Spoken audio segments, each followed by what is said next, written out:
ద్వారా అలాగే శబ్దయంత్రం ద్వారా మరి ఎన్నో మాటలు పాటలు మీకు వినిపిస్తున్నా. ఎందుకంటే మరి మనిషి మార్పు కొరకై, మనిషి మారడానికి, మరణించక ముందే మనిషి తెలుసుకోవాల్సిన విషయాలు మరి ఎన్నో ఉన్నాయి. కాబట్టి ఇవి ఎంతో మనిషి యొక్క జీవితానికి అవసరము. కాబట్టి మనము మరి తెలుసుకోవాల్సిన విషయాలండి. ఎందుకంటే భూమి మీద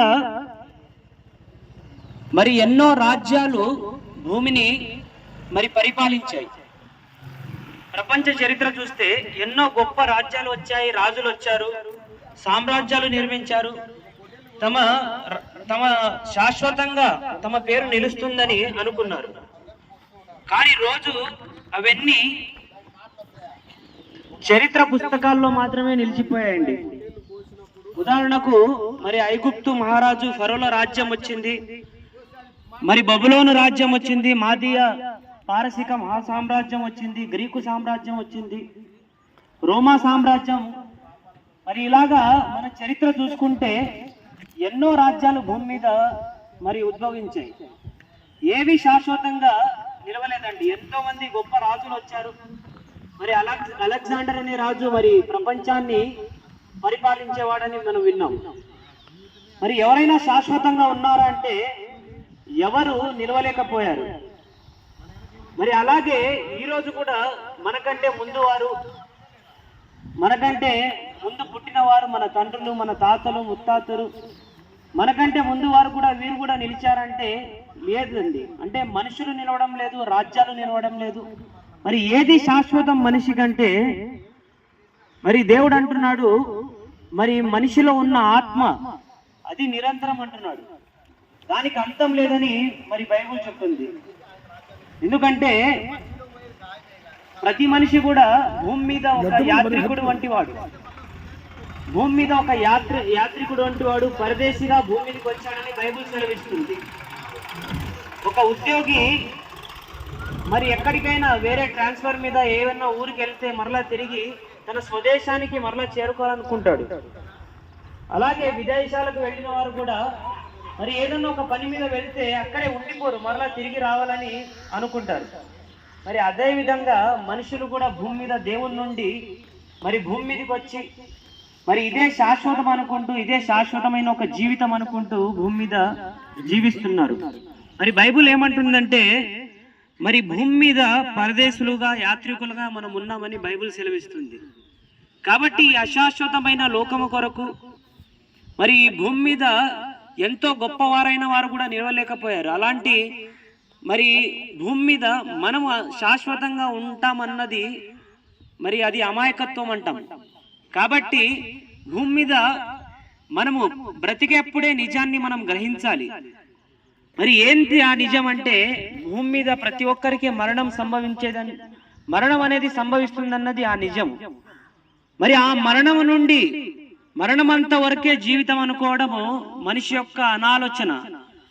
ఆ మరణం అనంతరము మరొక జీవితం ఉందని బైబిల్ చెబుతుంది. మరి మనిషిలో ఉన్న ఆత్మకు ఆ జీవితం సంభవిస్తుంది. మరి ఆ జీవితానికి ప్రవేశం ఏంటంటే మరి పరిశుద్ధత, పవిత్రత అనేది ముఖ్యం. ఎందుకంటే దేవునితో కలిసి ఉండేపోయే ఆ రాజ్యములో దేవుడు పరిశుద్ధుడు గనక, దేవుడు పవిత్రుడు గనక మరి మనిషి యొక్క ఆత్మ అక్కడికి చేరుకోవాలంటే పరిశుద్ధత, పవిత్రత అనేది ఎంతో ముఖ్యమని బైబిల్ సెలవిస్తుంది.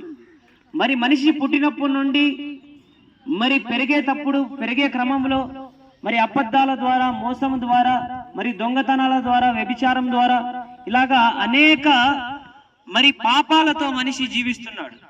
అదే విధంగా జీవించి మరి వృద్ధాప్యంలో మరి మరణిస్తున్నాడు.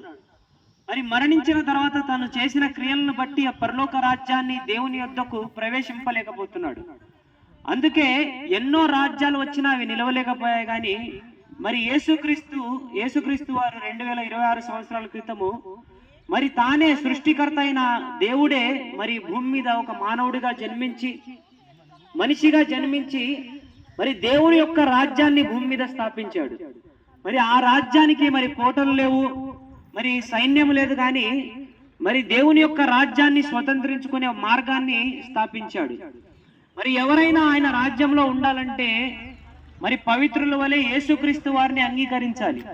ఎందుకంటే ఆయన పవిత్రుడిగా పరిశుద్ధుడిగా భూమి మీద జీవించాడు. ఎటువంటి తప్పిదం చేయకుండా 33.5 సంవత్సరాలు భూమి మీద జన్మించి మనం చేసిన పాపము నిమిత్తమై ఆయన శిలువలో రక్తాన్ని కార్చాడు. మన కోసం ఆయన మరణించాడు. మనం ఇంకా పాపులముగా ఉండగానే క్రీస్తు మన కొరకు చనిపోయానని బైబిల్ సెలవిస్తుంది. కాబట్టి ఆయన ద్వారానే మన పాపంలోకి విముక్తి. కాబట్టి యేసుక్రీస్తు వారిని సొంత రక్షకుడిగా ఎవరైతే అంగీకరిస్తారో, ఎవరైతే క్రీస్తుని రక్షకునిగా అంగీకరిస్తారో వారికే మరి మరణం అనంతరమైన జీవితంలో ప్రవేశమని బైబిల్ చెబుతుంది. కాబట్టి మనలో భూమి మీద మనలో ఊపిరి ఉన్నప్పుడే మరి దేవుని కొరకు ఆలోచన చేయాలి. మనిషి ఈరోజు ఎన్నో విధాలుగా మరి తన భవిష్యత్తు కొరకు ఆలోచన చేస్తున్నాడు. మరి మరణం అనంతరం వరకు ఎవరు ఆలోచన చేయడం లేదు, మరణం వరకే చేస్తున్నారు. కానీ మరణం తర్వాతే నిజమైన జీవితం ఉందని మరి దేవుడు అంటున్నాడు. కాబట్టి మరి ఈ ఉదయం వేళ ఈ మాటలు వింటున్న మీరు ఆలోచన చేయండి. మరి ప్రపంచంలో మనం ఎంత సంపాదించినా అవి ఎక్కడే మిగిలిపోతాయి. కానీ మన ఆత్మ నిత్యకాలము దేవుని యొద్దకు ఉండాలంటే మనము మరి మన పాపములను దేవుని ముందు ఒప్పుకోవాలి. అందుకే మరి దేవుడు అంటున్నాడు, మొదట దేవుని రాజ్యమును ఆయన నీతిని వెతుకుడని బైబిల్ చెబుతుంది. కాబట్టి ఆయన రాజ్యంలో ఎవరైతే ఉంటారో వారు మరి పరలోక రాజ్యాన్ని స్వతంత్రించుకుంటారు. కాబట్టి మన ఆలోచన చేయాల్సింది ఏంటంటే మనం కూడా యాత్రికములని గుర్తించుకొని మన పౌరస్థితి మరి ఇక్కడ కాదు, దేవుడు సృష్టించిన పరలోకంలో ఉందని విశ్వసిస్తూ యేసుక్రీస్తును అనుసరించి మరి ఆయన నిత్య రాజ్యానికి మనం కూడా సిద్ధపడాలి. కాబట్టి మరి ఆయన రక్తంలో కడగబడి మరి మారు మనస్సు ఎవరైతే పొందుతారో వారికే రక్షణ అని బైబిల్ సెలవిస్తుంది. కాబట్టి మీరందరూ ఆలోచన చేయవలసిందిగా మరి కోరుతూ ఈ చిన్ని మాటలు